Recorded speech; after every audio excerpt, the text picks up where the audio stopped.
नमस्कार, आप देख रहे हैं A1 न्यूज और मैं हूं आपके साथ साक्षी। आइए रुख करते हैं तमाम बड़ी खबरों की ओर। पश्चिम बंगाल से इस वक्त की बड़ी राजनीतिक खबर सामने आ रही है।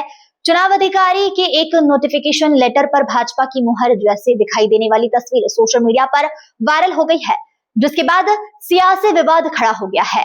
इस मामले को लेकर ममता बनर्जी ने कड़ी प्रतिक्रिया दी है। उन्होंने आरोप लगाया है कि चुनाव अधिकारी भाजपा के इशारों पर काम कर रहे हैं। उन्होंने यह कहा है कि यह मामला बेहद ही गंभीर है और इससे चुनाव प्रक्रिया की निष्पक्षता पर सवाल उठते हैं। दरअसल ममता बनर्जी आज उत्तर बंगाल के जलपाईगुड़ी में चुनाव प्रचार के लिए रवाना हो रही थी। इससे पहले उन्होंने कोलकाता हवाई अड्डे पर मीडिया से बातचीत करते हुए चुनाव अधिकारी पर निशाना साधा। उन्होंने देश की सभी विपक्षी पार्टियों से एकजुट होने की अपील भी की। वहीं चुनाव अधिकारी की ओर से सफाई दी गई है कि यह गलती से हुआ हो सकता है और मामले की जांच कर आवश्यक कार्यवाही की जाएगी। फिलहाल यह मुद्दा राजनीतिक गलियारों में चर्चा का विषय बना हुआ है और सभी की नजर अब जांच के नतीजों पर टिकी हुई है। पश्चिम बंगाल से शांतनु बनर्जी की रिपोर्ट।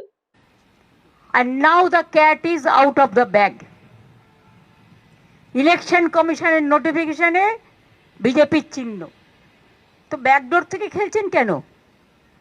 সামনাসামনি খেলুন, সবাই তো বুঝতে পারছে। কালকে মধ্যরাত্রে এসআইআর লিস্ট কেন বেরোবে? এখনো পর্যন্ত পাবলিক জানে না। এখনো লিস্ট বুথে টানানো হয়নি, ব্লকে টানানো হয়নি, জেলায় টানানো হয়নি। কালকেও দুজন আত্মহত্যা করেছে, তার আগেও দুজন আত্মহত্যা করেছে। প্রায় 220 জন মানুষের মধ্যে মারা গেল। এত ভয়টা কিসের? আর যেটুকু নাম উঠেছে সেটাও মনে রাখবেন আমার কোর্টে কেস করার জন্য। Deliberate attempt and cat is out of the bag.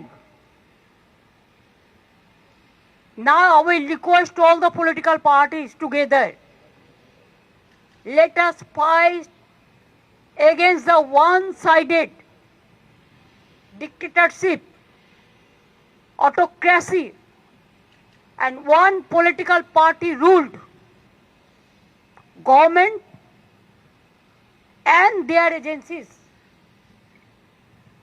to take strong action to protest and to see that election must be free and fair. It is not that I want any support from any political party, but to save the democracy. फिलहाल खबरों में इतना ही। तमाम खबरों के लिए बने रहिए हमारे साथ।